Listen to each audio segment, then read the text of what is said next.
Ya, Assalamualaikum warahmatullahi wabarakatuh. Alhamdulillah pada pagi hari ini kita dipertemukan secara virtual di semester genap tahun ajaran 2020-2021. Ya, selamat kepada adik-adik mahasiswa baru telah menyelesaikan semester 1 ya, semoga diselesaikan dengan baik dan mendapatkan IPK yang sesuai dengan yang diharapkan. Ya, pada semester genap ini saya akan membawakan mata kuliah organisasi dan arsitektur komputer. Ya, semoga adik-adik masih ingat ya nama dan data diri saya. Di semester lalu kita sudah bertemu pada mata kuliah pengantar ilmu komputer. Ya, pada mata kuliah ini saya bermitra dengan Ibu Dr. Sanatang. Insya Allah beliau akan melanjutkan nanti materi setelah mid semester. Ya, adapun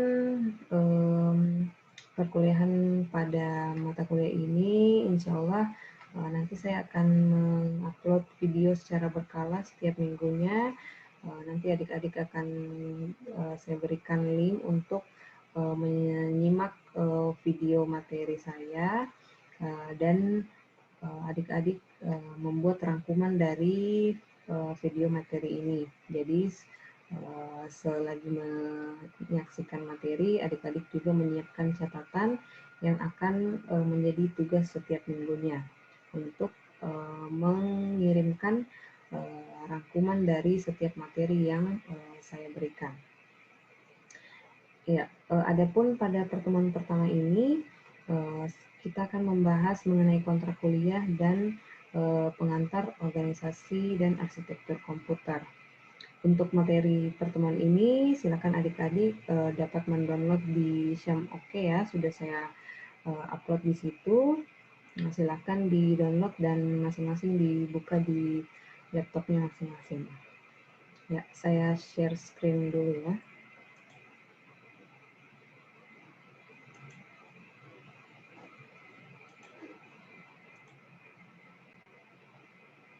Iya. Iya, mata kuliah organisasi dan arsitektur komputer. Saya sebagai dosen mitra dari dosen pengampu Ibu Dr. Sanatang SPD MT.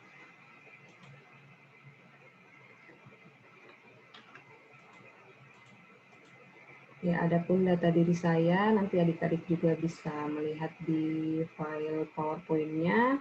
Jika ada nanti ingin bertanya seputar perkuliahan ataupun minta izin, nanti bisa mengontak melalui nomor WA atau itu saja.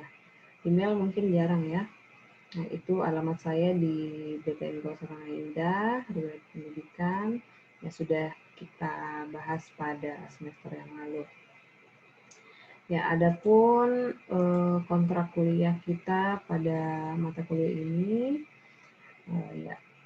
sekilas dulu mengenai mata kuliahnya, itu organisasi dan arsitektur komputer ini merupakan mata kuliah dasar di PTIK.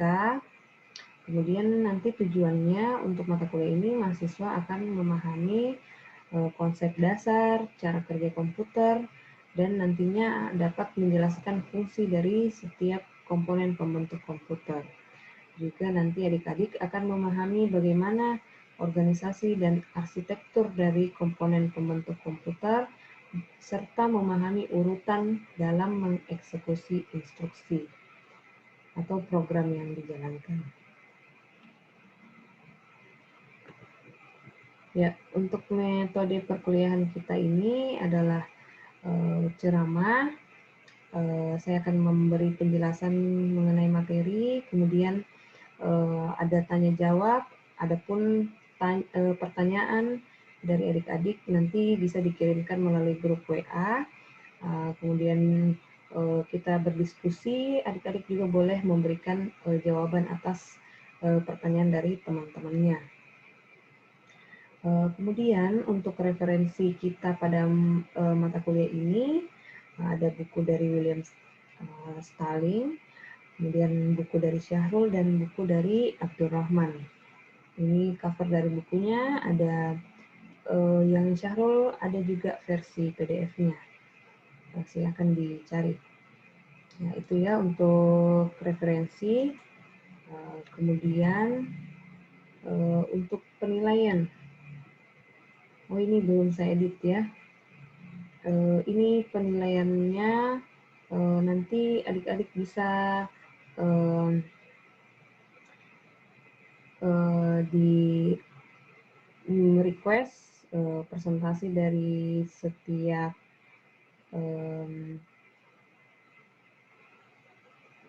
ini ya, mungkin ini tugas ya yang 20%.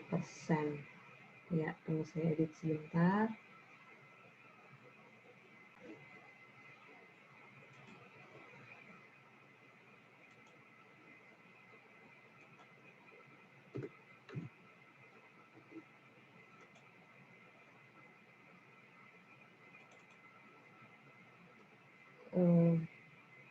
Yaitu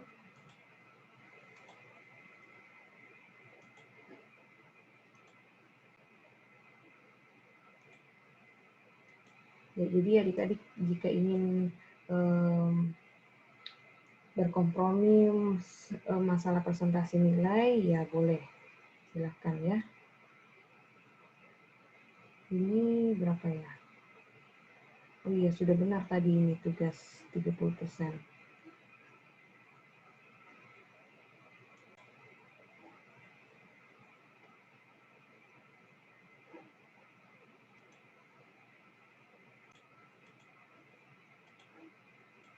Ya, jadi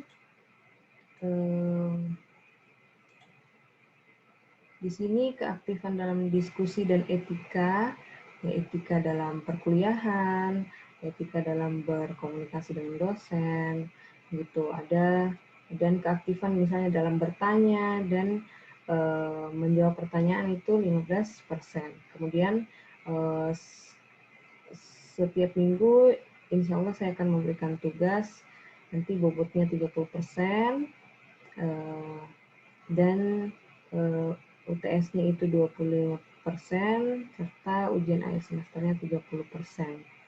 Gitu. Jadi adik-adik yang ingin mengajar nilai bisa memaksimalkan di tugasnya. Jadi kalau ada 1 atau 2 tugas tidak masuk, itu sudah sangat mempengaruhi nilai akhirnya ya. Ya, kemudian ada peraturan perkuliahan. Untuk absen nanti silakan mengisi absen terlebih dahulu di syam oke-nya. Toleransinya itu absen dibuka selama 30 menit. Kemudian untuk mengikuti ujian akhir semesternya 80% kehadiran. Untuk izin atau sakit itu bisa menyampaikan ke ketua tingkatnya, bisa juga mengirimkan pesan langsung ke saya. Kemudian di akhir semester nanti tidak ada tugas pengganti ya, jadi adik-adik yang tidak memasukkan tugas sesuai dengan waktu pengumpulannya, saya tidak membuka kesempatan lagi untuk pengiriman tugas setelah UAS dan setelah nilai keluar. Gitu. Ya, itu peraturan perkuliahan. Silakan jika adik-adik mempunyai catatan atau ingin memberi komentar atau pendapat, masukan, silakan dicatat, nanti dikirimkan melalui grup WhatsApp-nya. Ya, kemudian ini materi kita hari ini, pengantar melalui organisasi dan arsitektur komputer. Ya, adik-adik silakan disimak dan dicatat penjelasan saya. Nanti tugasnya setelah materi ini adalah membuat rangkuman dari materi kita hari ini. Ya, jadi berbicara tentang organisasi komputer. Ya, jadi organisasi komputer ini berkaitan dengan interaksi antar komponen yang terdapat dalam sebuah sistem komputer untuk menjalankan prosesnya. Ya, jadi organisasi komputer itu bagaimana interaksi komponen-komponen itu, komponen-komponen dalam sistem komputer, bagaimana komponen itu saling berinteraksi untuk menjalankan suatu proses. Nah, gitu. Kemudian organisasi komputer ini berkaitan dengan komponen yang ada di dalamnya serta proses yang terjadi antar komponen. Jadi pada mata kuliah ini nanti kita akan mempelajari bagaimana komponen-komponen sistem komputer ini saling berinteraksi dan proses apa saja yang terjadi ketika komponen antar komputer ini antar sistem komputer ini saling berinteraksi.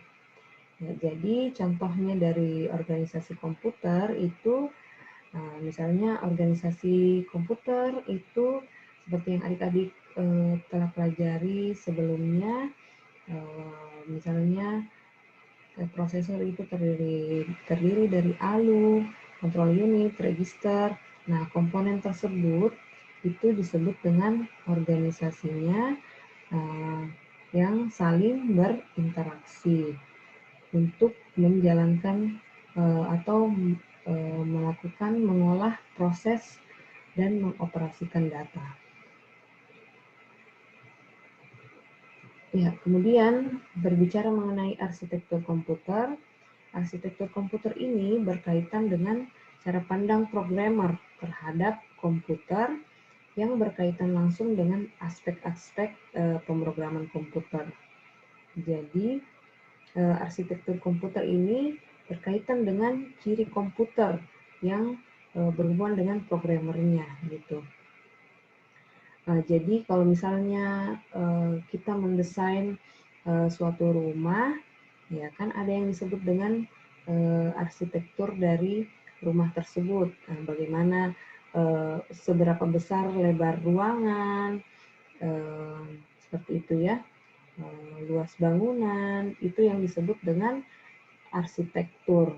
Nah, hubungannya dengan arsitektur komputer, ya, jadi lebih ke bagaimana arsitektur dari komponen-komponen yang terdapat pada sistem komputer tersebut. Misalnya, lebar register pada sebuah komputer. Lebar register atau kapasitas register dalam menyimpan data sementara, gitu.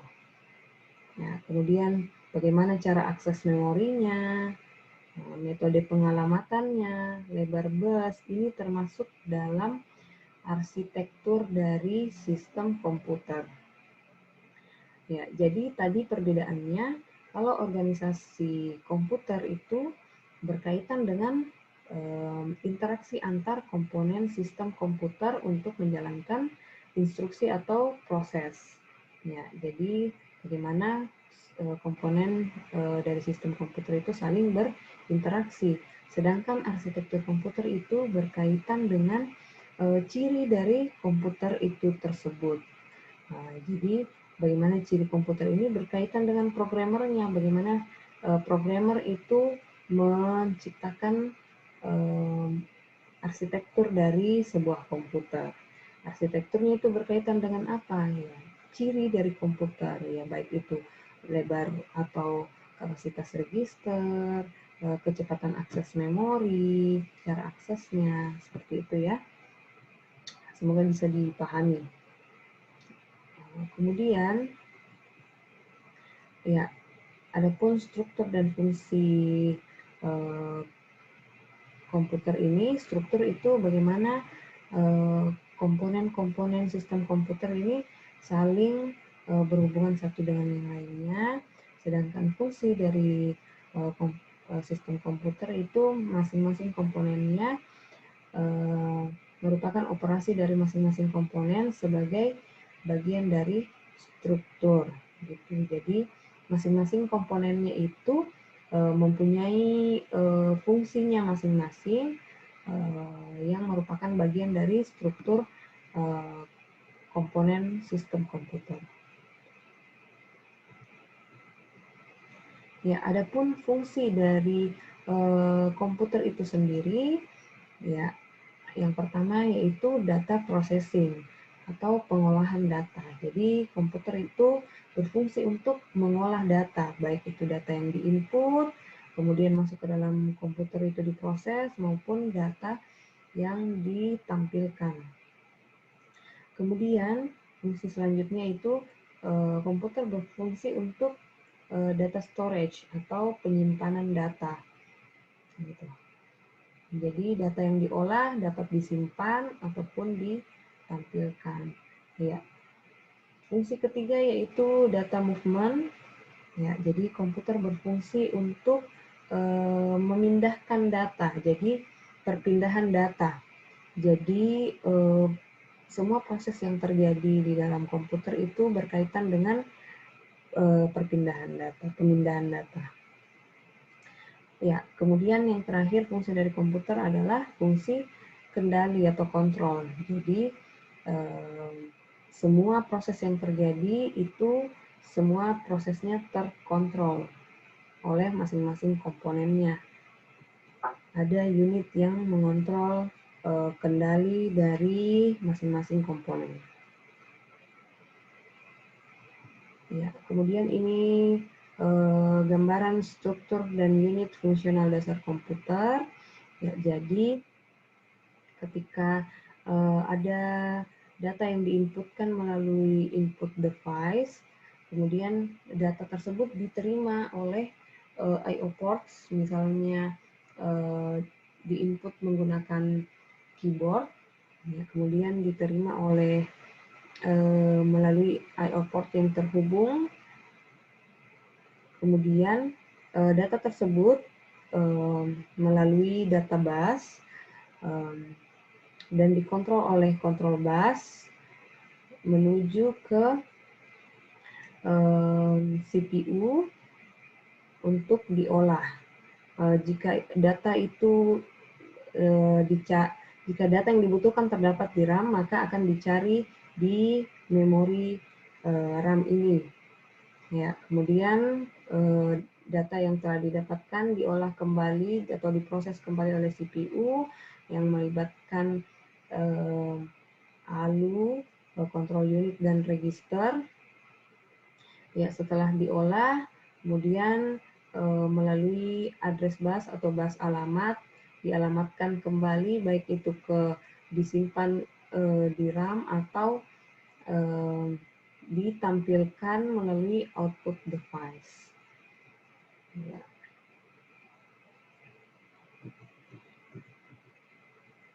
Ya, untuk definisi unit fungsional, jadi input device itu merupakan alat masukan perangkat keras yang berfungsi sebagai alat memasukkan data.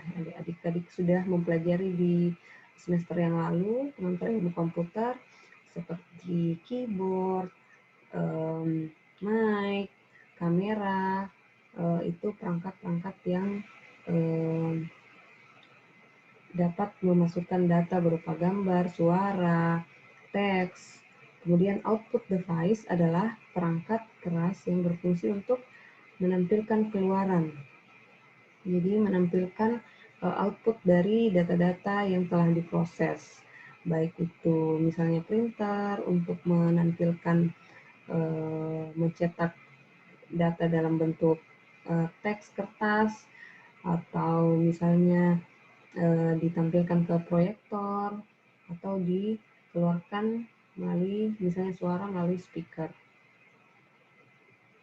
Kemudian I/O ports ini merupakan bagian untuk menerima ataupun mengirim data baik ke atau ke dalam ataupun keluar dari sistem komputer. Jadi peralatan I/O input output ini terhubung melalui port-port I/O port ini. Ya, kemudian CPU atau prosesornya ini berfungsi sebagai otak dari sistem komputer. Dari prosesor ini terdiri dari ALU, Arithmetic Logical Unit, Control Unit, dan register yang saling terhubung satu sama lainnya untuk melaksanakan atau untuk memproses data yang diinputkan. Adapun memori itu untuk memori internal ada RAM dan ROM. RAM ini berfungsi untuk menyimpan data program ketika kita menjalankan program pada saat komputer dinyalakan, sedangkan ROM ini berfungsi sebagai penyedia informasi pada saat pertama kali komputer itu dinyalakan. Sedangkan data bus ini adalah jalur-jalur perpindahan data. Ya, ada lebar bus ini menentukan kinerja dari sistem komputer. Jadi semakin lebar data busnya, berarti semakin banyak data yang dapat dilalui oleh jalur data tersebut pada saat perpindahan data. Ya, address bus ini jalur untuk pengalamatan, digunakan untuk menandakan lokasi sumber atau di mana data itu akan diambil. Kemudian setelah diproses juga database ini yang menandakan di mana data yang telah diproses itu disimpan. Address bus ini biasanya jalurnya terdiri dari 20, 24, atau 32 jalur paralel. Sedangkan control bus berfungsi untuk mengontrol penggunaan atau akses dari bus data dan bus alamat atau bus address. Nah, itu ya.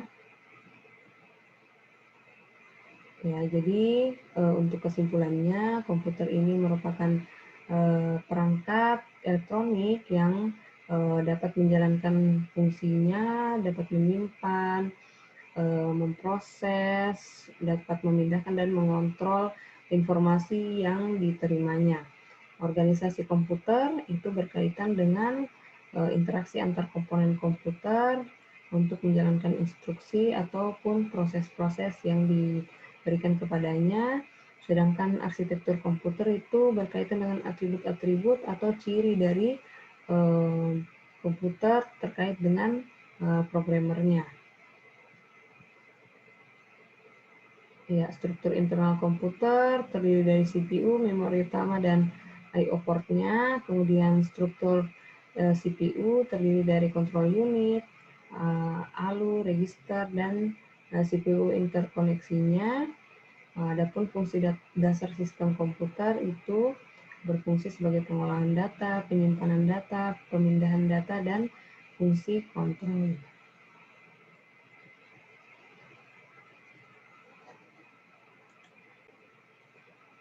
Ya, untuk materi kita sampai di situ untuk pertemuan hari ini.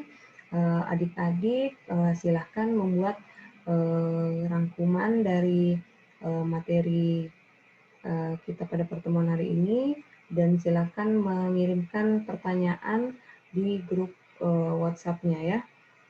Ya. Nanti tugasnya dapat dikumpul di Syam OK-nya sudah saya sediakan laman untuk mengupload tugas tersebut. Untuk tugas merangkum ini dikumpulkan jam 10 nanti ya, pas mata kuliah ini berakhir. Ya, itu saja dulu. Adapun pertanyaan, silakan dikirimkan di WhatsApp group. Ya, terima kasih. Selamat mengerjakan tugasnya. Selamat belajar. Saya akhiri. Assalamualaikum warahmatullahi wabarakatuh.